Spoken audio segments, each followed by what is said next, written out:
nastaghfiruh wa na'udzubillahi min syururi anfusina wa min sayyiati a'malina may yahdihillahu fala mudhillalah wa man yudlil fala hadiyalah. Asyhadu alla ilaha illallah wa asyhadu anna Muhammadan abduhu wa rasuluh. Amma ba'd.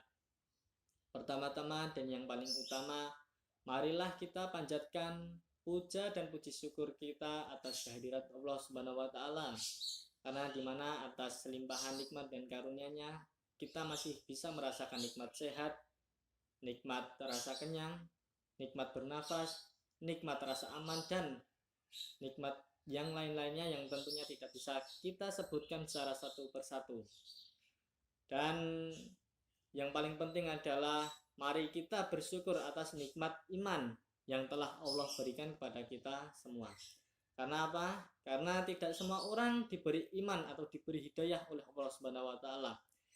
Karena tidak semua orang bisa merasakan nikmat iman yang diberikan oleh Allah Subhanahu wa taala. Untuk itu, untuk kita yang telah diberikan rasa nikmat iman, maka kita wajib untuk meningkatkan rasa syukur kita kepada Allah Subhanahu wa taala. Karena apa? Di dalam Al-Qur'an surat Ibrahim ayat 7, a'udzubillahi minasyaitonirrajim. La in syakartum la azidannakum wa la in kafartum inna adzabi lasyadid. Yang artinya, wahai manusia, jika kamu bersyukur kepada atau atas nikmat yang aku berikan, yakni Allah yang berikan kepada kita semua, yakni manusia, maka niscaya Allah akan menambah nikmatnya. Tapi barang siapa yang kufur terhadap nikmatnya atau kita mengingkari nikmat yang Allah berikan kepada kita, niscaya azabku sangatlah pedih. Untuk itu mari kita bersyukur dengan membaca hamdalah alhamdulillahirabbil alamin. Semoga nikmat kita selalu ditambah dan diridai oleh Allah Subhanahu wa taala. Amin ya rabbal alamin. Tak lupa sholawat serta salam mari kita haturkan kepada junjungan kita Nabi Muhammad Sallallahu Alaihi Wasallam yang kelak kita nantikan syafaatnya di yaumul akhir kelak. Perkenalkan, nama saya Rizky Maradona. Saya dari kelas 12 IPS 1 dan pada periode ini saya dipasrahi untuk menjadi ketua dari tim patroli keamanan sekolah. Yang dimana pada hari ini saya akan menjelaskan sedikit tentang patroli keamanan sekolah itu seperti apa. Langsung saja saya jelaskan, patroli keamanan sekolah adalah merupakan wadah dari partisipasi pelajar atau siswa yang diwujudkan dalam bentuk pengaturan lalu lintas dan sistem pengamanan lingkungan sekolah. Jadi patroli keamanan sekolah itu adalah suatu wadah yang diisi atau yang dianggotai oleh siswa atau pelajar dari sekolah tertentu yang diwujudkan dalam bentuk pengaturan lalu lintas dan sistem keamanan sekolah. Itu pengertian dari patroli keamanan sekolah. Lalu tugas pokok, fungsi, dan peranan PKS adalah: satu, secara umum adalah menciptakan kondisi yang menguntungkan bagi terlaksananya kegiatan belajar mengajar. Yang kedua, memberikan bantuan kepada aparat keamanan Polri dalam hal yang pertama adalah tindakan pertama di tempat kejadian perkara atau olah TP/TKP. Lalu yang kedua, mengambil tindakan kepolisian yang diperlukan. Lalu yang ketiga, menerima informasi dari pihak lain. Yang keempat, menciptakan kondisi keamanan yang baik di lingkungan sekolah khususnya. Lalu peranan dari anggota patroli keamanan sekolah adalah yang pertama, sebagai pelindung dan pelayan bagi siswa yang lain dalam lembaga pendidikan agar tercipta keamanan dan ketertiban di lingkungan sekolah. Lalu yang kedua adalah pembimbing dan tauladan bagi siswa lain dalam menegakkan ketertiban di lingkungan sekolah. Dan yang ketiga adalah membantu pembina sekolah dalam hal menegakkan ketertiban dan mencegah terjadinya pelanggaran dan kejahatan di lingkungan sekolah. Jadi kurang lebihnya tugas dan peranan anggota PKS itu seperti itu, yakni mengatur lalu lintas juga dan memberi keamanan di sekitar lingkungan sekolah juga ya. Lalu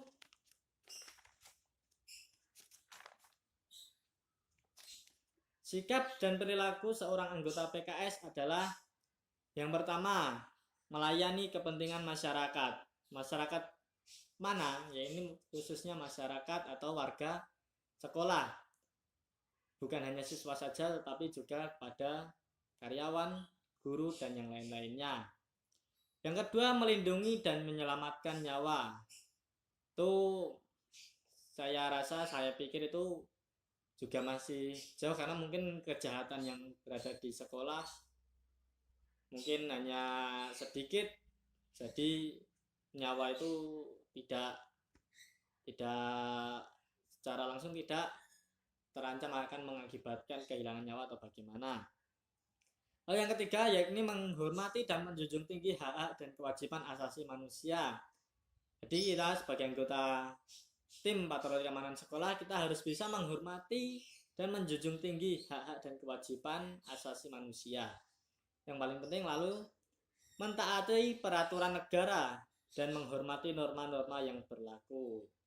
Jadi contohnya menaati peraturan negara adalah apabila di bawah usia 17 tahun dan belum memiliki SIM, dilarang untuk berkendara di jalan raya, itu dilarang. Harusnya kita mentaati untuk sebagai anggota patroli keamanan sekolah. Lalu ketika sudah berusia 17 tahun, kita diwajibkan untuk membuat kartu tanda penduduk atau KTP. Itu kalau kita tidak membuat atau kita sudah usia 17 tahun, kita tidak segera membuat, itu juga termasuk melanggar peraturan negara. Lalu yang kelima, dapat dijadikan suri tauladan di tengah-tengah masyarakat. Jadi kita harus bisa menjadi contoh yang baik bagi warga madrasah atau masyarakat sekitar. Tentunya kita harus bersikap atau berperilaku yang baik, terpuji, dan yang lain-lain. Jangan mencoreng nama dari satuan tim patroli keamanan sekolah, membawa perilaku yang buruk, berkata kotor atau jorok, dan yang lain-lainnya, karena itu dapat merugikan satuan dari tim patroli keamanan sekolah. Lalu yang keenam, ulet, tabah, sabar, tawakal, dan dapat dipercaya dalam mengemban tugasnya. Ini yang paling penting. Karena apa? Di dalam setiap tugas kita membutuhkan tenaga, kita membutuhkan rasa sabar, kita perlu membutuhkan kerjasama atau kita membutuhkan rasa percaya diri dan yang lain-lain. Tentunya kita juga harus memiliki sifat yang rendah hati, taat ibadah, dan yang lain-lainnya. Lalu yang ketujuh, cepat tanggap dalam memberikan pelayanan. Jadi jangan sampai ketika nanti memberikan atau sedang tugas untuk keamanan, ada warga madrasah salah satu meminta tolong atau meminta bantuan, kita tidak cakcek atau tidak tanggap untuk memberikan pelayanan, itu adalah suatu kesalahan dari tugas anggota tim patroli keamanan sekolah. Lalu yang kedelapan, memegang teguh rahasia yang dipercayakan padanya. Ini yang paling susah tentunya. Karena apa? Kadang dari warga madrasah atau dari siswa ataupun dari yang lain itu bercerita pada kita bahwa dia memiliki suatu masalah atau yang lainnya, dan apa yang dia sampaikan unek-uneknya itu jangan sampai bocor. Nah, kita harus bisa menyimpan rahasianya tersebut, jangan sampai kita berbicara pada yang lain. Contohnya kita ada teman kita yang curhat atau cerita pada kita, lalu kita sampaikan, oh kayak begini, dia dapat masalah begini, dan lain-lainnya. Jangan sampai. Lalu yang ke-9, bertindak tegas, jujur, berani, adil, dan bijaksana. Bertindak tegas itu wajib, bertindak jujur itu juga wajib, berani, adil, dan bijaksana itu juga wajib dimiliki oleh anggota tim patroli keamanan sekolah. Lalu yang ke-10, tidak menonjolkan kepentingan pribadi dan mencampuri urusan orang lain yang tidak ada sangkut paut dengan tugasnya. Jadi kita harus bisa membedakan di mana kita menjadi diri sendiri ataupun dengan kita sedang berada di dalam tugas, apalagi kalau sedang berada di tugas keluar sekolah atau kemana, itu harus kita bisa mengimbangi antara kebutuhan atau kepentingan pribadi dengan kepentingan tugas. Apabila ada 1 jam yang sama antara kepentingan pribadi itu juga mendesak maupun kepentingan tugas itu juga mendesak, maka pilihlah kepentingan untuk tugas. Karena apa? Karena tugas sifatnya untuk semua orang, dan tugas kita adalah sebagai anggota tim patroli keamanan sekolah, yakni untuk melayani warga madrasah. Lalu yang ke-11, bertindak secara wajar dan tidak berlebihan. Tetap rendah hati, jangan berlebihan. Jangan karena kita sebagai anggota dari tim patroli keamanan sekolah kita menjadi tinggi hati atau sombong.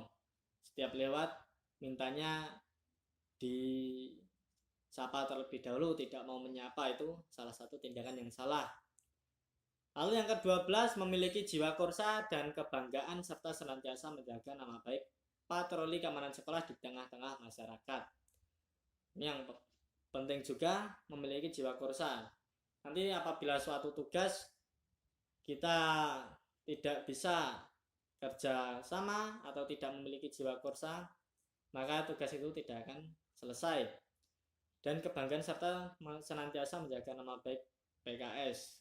Itu tadi di awal-awal juga sudah saya terangkan bahwa apa yang kita lakukan itu akan ada sangkut pautnya dengan nama baik tim patroli keamanan sekolah. Lalu persyaratan menjadi anggota PKS itu hanya ada sedikit saja, yakni yang pertama berbadan sehat. Ketika kita daftar maupun kita dalam kehidupan sehari-hari, kita tentunya juga harus berbadan sehat. Lalu apakah semua itu sudah positif, kita selama tugas akan sehat, selama 1 periode kita akan sehat?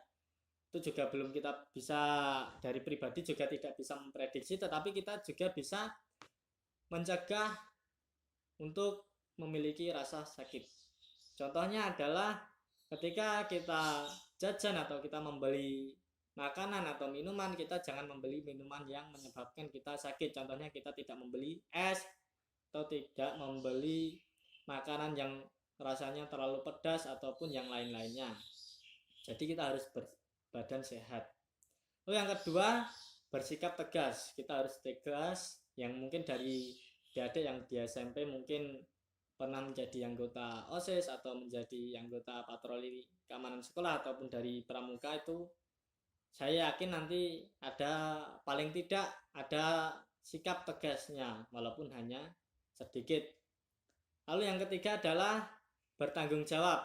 Bertanggung jawab adalah penting bagi tugas. Apabila kalau kita sedang melaksanakan tugas di luar madrasah, tentunya itu yang paling susah, untuk merasa bertanggung jawab. Hal yang keempat, dapat dipercaya. Jangan jadikan kita sebagai seorang pembohong atau seorang yang tidak dipercaya orang lain. Kita harus bisa dipercaya oleh orang lain. Apabila kita memberi keputusan, yang contohnya kita memberi putusan A, kita harus menjalani resiko yang ada di keputusan A seperti apa. Jangan sampai nanti kita sudah memilih keputusan A lalu kita kembali kepada keputusan B atau apa, karena dari resiko keputusan A lebih berat daripada resiko di keputusan B. Jangan sampai. Lalu mempunyai dasar disiplin yang baik. Ketika tugas kita harus berangkat pagi, kita harus siap. Sarapan perlu dan yang lain-lain. Dan yang perlu diketahui oleh adik-adik semua, kita tugas bukan hanya untuk keamanan dan lalu lintas di setiap hari saja, tidak. Tetapi ketika saat ada kegiatan sekolah yang penting, yang dimana ada tamu dari luar madrasah, kita juga akan tugas. Lalu mempunyai jiwa kepemimpinan. Saya yakin untuk yang adik-adik yang waktu SMP mungkin mengikuti dari OSIS atau mengikuti patroli keamanan sekolah atau pramuka, Itu saya yakin itu pasti ada jiwa kepemimpinannya meski hanya sedikit. Dan mengapa saya katakan sedikit? Agar bisa menjadi lebih banyak itu perlu dikembangkan di masa SMA ini. Lalu yang berikutnya adalah inisiatif. Inisiatif itu apa? Kita harus memiliki pemikiran yang kita harus tahu posisi kita di mana. Contohnya kita sedang berada di jalan. Kita mau pulang, melihat ada siswa madrasah yang mau menyeberang jalan. Kita harus memarkirkan sepeda kita ke pinggir jalan. Kita membantu untuk menyeberangkan siswa madrasah tersebut. Itu inisiatif. Lalu yang berikutnya tidak mudah tersinggung. Jadi ini juga perlu ada kaitannya dengan perasaan. Jadi kita sebagai anggota itu kita jangan mudah tersinggung, dikit-dikit tersinggung, sedikit-sedikit tersinggung.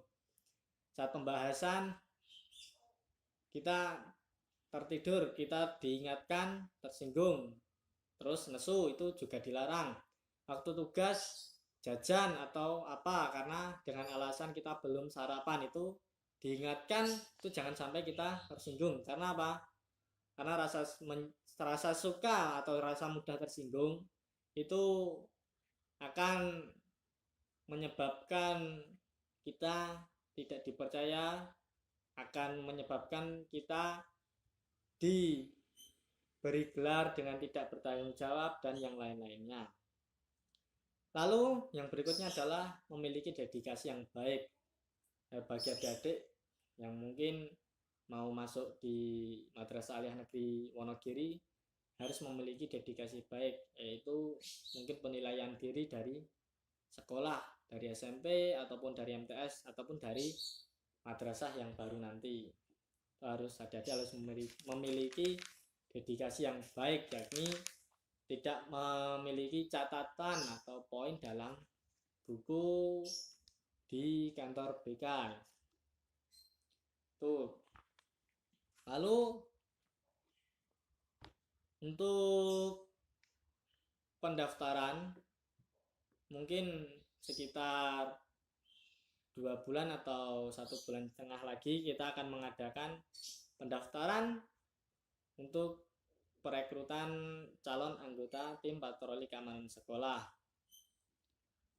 Dan nanti akan kita sebarkan informasi melalui formulir atau melalui sosial media yang nanti bagi adik-adik yang minat bisa menghubungi nomor yang tertera pada informasi besok ya. Bagi adik-adik yang ingin mendaftar di tim patroli keamanan sekolah perlu juga untuk mempersiapkan diri, karena semua itu tidak bisa hanya dadakan. Maksudnya besok ada informasi perekrutan dan kita hari ini belum ada persiapan, kita mau daftar itu mungkin susah ya. Dan jangan lupa berdoa kepada Allah, karena apa? 75%-nya itu adalah doa. 75%-nya itu 75 keberhasilan kita itu berasal dari doa, dan yang 25 itu dari usaha kita. Untuk itu tetap berdoa, tetap rajin beribadah, tetap percaya diri, dan tetap mempersiapkan diri juga. Lalu untuk tim patroli keamanan sekolah kita juga pernah mengadakan atau bekerja sama dengan Polres Wonogiri, Satuan Lalu Lintas, yang dimana waktu itu sedang mengadakan pembinaan. Ya, ini pentingnya berlalu lintas, pentingnya keamanan di saat kita berkendara, lalu memberikan arti atau makna simbol-simbol yang berada di jalan raya. Dan untuk kenang-kenangnya, yakni Polres Wonogiri Satuan Lalu Lintas memberikan kita vandal yang sekarang disimpan di lemari bersama piala-piala yang ada di madrasah. Lalu waktu kita diklat, kita tidak lupa untuk mencetak sertifikat, karena kita yakin bahwa sertifikat itu nantinya akan digunakan saat kita sudah lulus dari Madrasah Aliyah Negeri Wonogiri. Dan ini sertifikat saya sudah saya terima dan saya bawa, yang dimana di bawah sini, bawah kanan pojok kanan ini ditandatangani oleh Polsek Sektor Selogiri, dan dimana kita diklat kita bekerja sama langsung dengan Polsek Sektor Selogiri yang membimbing, yang mencetak generasi untuk patroli keamanan sekolah, yakni langsung dari Polisian Sektor Selogiri. Lalu untuk pelantikan itu kita langsung dilantik oleh Kapolsek Selogiri, yang waktu itu Bapak AKP Dirodo, yang sekarang sudah menjadi purnawirawan. Dan kita juga selalu menjaga kerjasama baik dengan polisi sektor kecamatan maupun polisi resor kota atau kabupaten atau Polres Wonogiri, yang sekarang adalah Kapolresnya Bapak Christian Tobing. Itu kita selalu menjaga kerjasama, kita selalu menjaga silaturahmi dan lain-lain. Oh iya, saya hampir lupa, kita juga pernah mengadakan kunjungan tugas, yang dimana kita mengunjungi di kantor pembuatan SIM, dan dimana waktu itu kita dijelaskan urutan-urutan untuk membuat SIM, dijelaskan fungsi SIM, dijelaskan gunanya SIM, dan yang lain-lain. Dan waktu itu juga kita diberikan kesempatan untuk melihat langsung, bahkan kita juga diberikan kesempatan untuk mencoba bagaimana tesnya secara komputer maupun secara langsung. Itu kita juga langsung diberikan. Jadi waktu itu ada anggota kita yang langsung mencoba untuk itu, yang menggunakan sepeda motor untuk tesnya. Lalu bagi semua anggota waktu itu diberikan kesempatan untuk mencoba tes dari tes komputer. Tuh, nanti mohon maaf nih fotonya di akhir-akhir saja. Dan bagi adik-adik yang mungkin masih kurang jelas dengan informasi yang saya berikan, nanti bisa hubungi di nomor saya yang berada di akhir dari video ini. Jadi adik yang sedang mengikuti Matsama, saya ucapkan tetap semangat dan sampai jumpa di madrasah.